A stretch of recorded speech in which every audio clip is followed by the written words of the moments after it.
How to use Google Bard for content creation. Let's get started. At the moment, Google Bard is known as Gemini. So you can navigate to this one website, gemini.google.com. Use your Google account and log into your account. You'll be directed to this page. Now you can use this to write blog posts, articles, and outlines, generate YouTube scripts and video ideas, draft social media captions, rewrite or improve existing content, translate or summarize text, likewise create poems, emails, add copy, and more. In the chat box, enter a clear instruction. Examples: write a 500-word blog post on the benefits of remote work.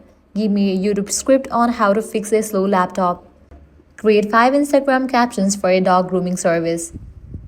You can also prompt, rewrite this for a more professional tone, make this sound more engaging for Gen Z.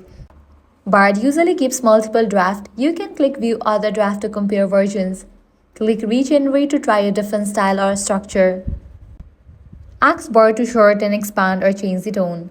Bard can now access Google Storage for live data, Google Workspace, Docs, Gmail Drive for generating or editing content inside your files. Once you are happy with the content, just click copy to use it in your CMS, social platform, or document. Always review AI content for accuracy and tone. And that's it. This way you can use Google Bard for content creation. If this guide helped you out, do not forget to like, share, and subscribe.